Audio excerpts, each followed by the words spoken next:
Ya oke, mari kita bahas lagi kelanjutan dari set story manhwa Solo Leveling. Ini adalah part 4. Dan dimulai dari chapter ini kita akan dibawa 12 tahun kemudian setelah masa muda Sung Jin Woo. Tepatnya di unit kejahatan kekerasan wilayah pusat. Ada seorang detektif yang dijuluki sebagai Phantom. Bekerja seorang diri, memiliki tingkat penangkapan 200%, dan kasus apapun yang ia tangani selalu saja sukses. Walaupun itu adalah kasus dingin yang tak terpecahkan.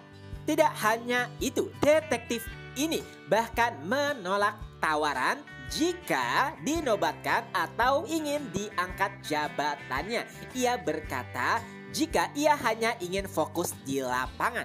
Dan tentu saja detektif yang kita bicarakan kali ini adalah Sung Jin Woo, bukan sebagai hunter tapi sebagai detektif. Di lain sisi ada detektif pindahan yang baru saja diangkat atau dipromosikan untuk bekerja di unit kejahatan kekerasan. Ia bernama Lee Se-wan. Nah, untuk karakter ini belum pernah ditampilkan sebelumnya, bahkan di kehidupan Sung Jin Woo yang lalu. Jadi bisa dibilang ini adalah karakter baru. Lee Se-wan pun melapor kepada kapten bahwa ia baru saja dipindahkan. Dan siapa sangka ternyata ia bekerja atau berpasangan dengan detektif Sung Jin Woo.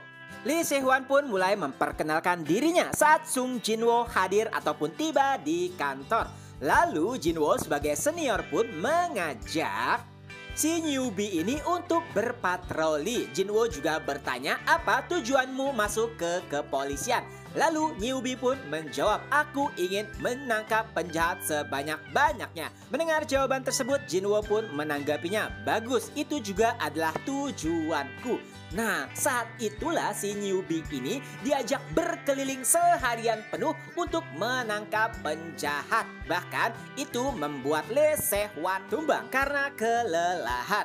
Nah, suatu ketika saat berada di kantor kepolisian, Sung Jin Woo pun mendengar perbincangan antara seorang siswi dengan detektif. Siswi tersebut berkata jika temannya tidak mungkin bunuh diri. Ia bahkan menjelaskan sebelum kejadian tersebut mereka masih saling mengirimkan pesan. Oleh sebab itulah tidak mungkin temannya yang bernama Jin Yi bunuh diri. Akan tetapi detektif tersebut menjelaskan dari segala bukti yang didapatkan semua itu menuju kepada bunuh diri. Jin Woo yang mendengar percakapan tersebut nampaknya tertarik karena nama gadis yang bunuh diri ini hampir sama dengan nama adiknya. Jin Woo pun mulai mendekat dan ia pun berkata, detektif, bolehkah aku melihat kasus file tersebut? Nah, di sini si detektif langsung terkejut karena Jin Woo tiba-tiba hadir. Jadi mau tidak mau ia pun memberikan kasus file tersebut, tapi ia juga membawa Jin Woo keluar ruangan agar tidak menimbulkan masalah. Jin Woo pun mulai membaca secara detail terkait file kasus tersebut dan ia pun bergumam.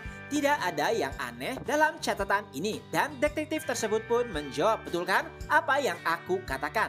Tapi Jin Woo kembali berkata, akan tetapi mendengar hal tersebut, si detektif pun sadar jika detektif Sung Jin Woo mengetahui ataupun mendapatkan sebuah clue. Tentu saja itu membuat kepalanya pusing. Setelahnya, Jin Woo pun menemui teman si gadis yang bunuh diri. Lalu ia pun bertanya beberapa hal hingga akhirnya beberapa waktu kemudian Jin Woo pun tiba di TKP, di mana si gadis ini ternyata bunuh diri di dalam bak dengan cara memotong pergelangan tangannya sehingga ia kehabisan darah dan mati. Di dalam TKP, Jin Woo masih mencium aroma darah yang menyengat. Dan karena masih ada sisa darah di sana, Jin Woo pun berkata, bangkitlah. Dengan itu, gadis yang bunuh diri pun bangkit kembali sebagai prajurit bayangan. Awalnya, si gadis ini merasa takut. Lalu Jin Woo pun berkata, tenang saja, kau tidak lagi hidup.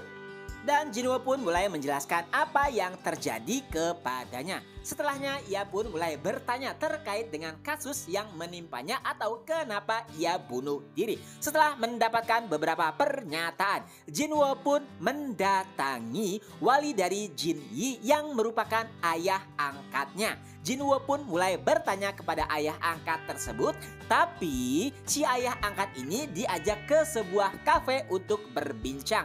Tentu saja awalnya si ayah angkat ini merasa aneh karena Jinwoo berkata jika ia adalah seorang polisi, kenapa ia malah diajak berbincang di kafe. Nah, di dalam kafe ini setelah melakukan beberapa basa-basi, Jinwoo pun langsung to the point.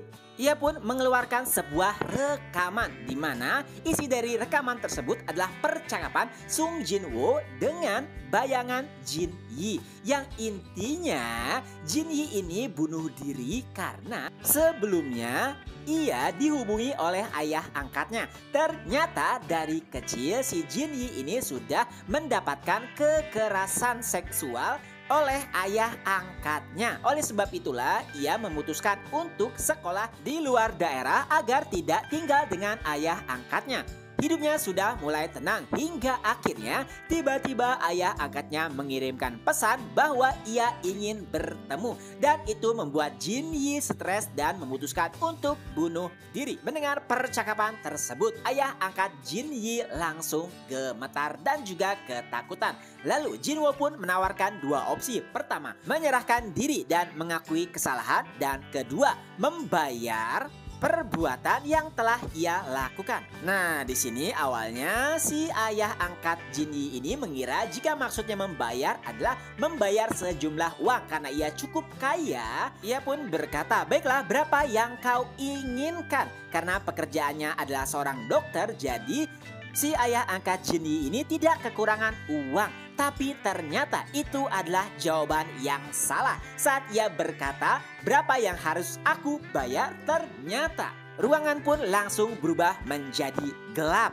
Karena kafe yang mereka datangi ternyata adalah wilayah Shadow Monarch. Dan setelahnya rombongan pasukan semut pun menghampiri si ayah angkat Jin Yi dan menariknya. Setelah itu ya kalian tahulah apa yang terjadi. Pemandangan tersebut ditonton langsung oleh Jin Yi. Walaupun ia sudah meninggal, akan tetapi nampaknya apa yang dilakukan Jinwoo bisa sedikit memulihkan traumanya. Setelah kejadian itu, Jinwoo pun melepaskan Jin Yi. Karena memang tidak ada alasan baginya untuk menjadikan Jin Yi sebagai prajurit bayangan. Tapi sebelum itu Jin Yi pun berterima kasih kepada Jinwoo dan meminta satu hal kepadanya. Keesokan harinya, teman Jin Yi pun kembali mendatangi kepolisian. Ia ingin tahu bagaimana perkembangan kasus temannya dan secara tidak sengaja Jinwoo pun bertemu dengannya.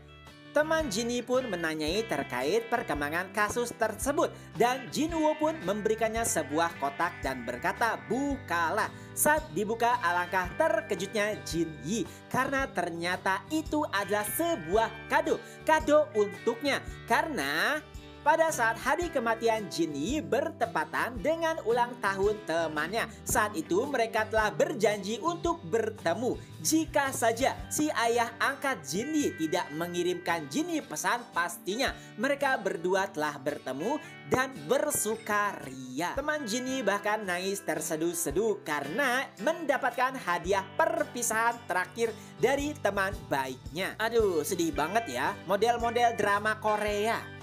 Selanjutnya, beberapa saat kemudian Jinwoo pun mendapatkan panggilan telepon. Seseorang pun berkata, "Hyungnim, ini aku, Yoo Jin Ho." Dan akhirnya Jin Ho dan juga Jinwoo pun bertemu. Nah, di sini walaupun Jin Ho tidak bisa mengingat apapun di kehidupannya yang lalu, tapi Jinwoo karena menyukai Jin Ho, ia pun tetap menjalin hubungan dengannya. Kali ini Jin Ho bertemu dengan Jinwoo untuk meminta syarat karena ia ingin melamar adik Jinwoo, yaitu Jin Ah. Jin Ho nampak bingung kira-kira hadiah lamaran apa yang tepat untuk Jin Ah. Ia pun memperlihatkan sebuah cincin dan bertanya bagaimana menurut Jinwoo. Tapi tentu saja Jinwoo tidak terlalu ahli terkait dengan hal tersebut. Itu membuat Jinho sedikit kecewa, tapi ia juga berkata jika memiliki hal lainnya sebagai cadangan. Lalu ia pun mengeluarkan sebuah amplop yang berisikan cetak biru.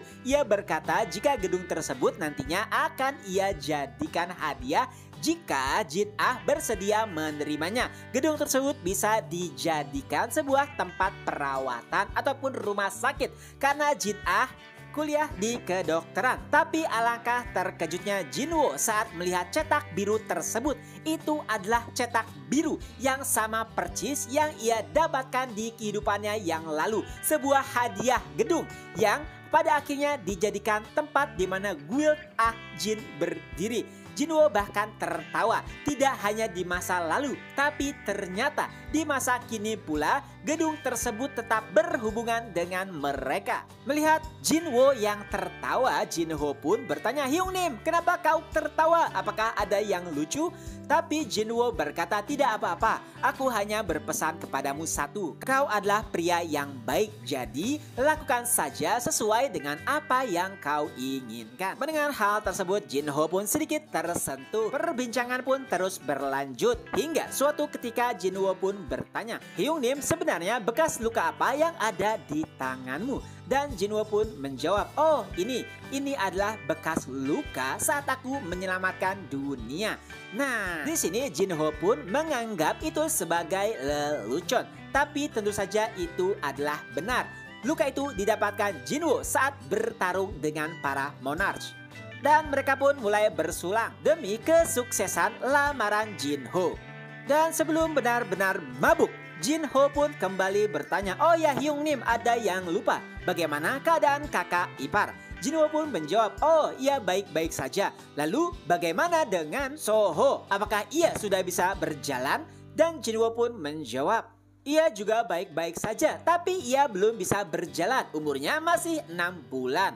Dan Jinho pun kembali berkata, "Tidak mungkin jika itu adalah anak Hyungnim dan juga anak kakak ipar, seharusnya pada usia 6 bulan ia sudah bisa berlari." Mendengar hal tersebut, Jinwo pun tertawa. Dan beberapa saat kemudian Jinwo pun kembali ke rumah. Itu adalah rumah yang seperti istana. Walaupun Jinwo hanyalah seorang detektif, akan tetapi istrinya merupakan selebriti olahraga. Siapa lagi selain Cha Hae-in. Saat kedatangannya, Cha Hae-in pun langsung menyambut, "Sayang, selamat datang." Chapter pun berakhir. Nah, jadi pada chapter-chapter mendatang kita akan melihat bagaimana hari-hari terakhir Jinwo dengan Cha Hae-in dan juga anaknya. Itu saja dulu untuk video kali ini. Ketemu lagi di next video. Bye-bye.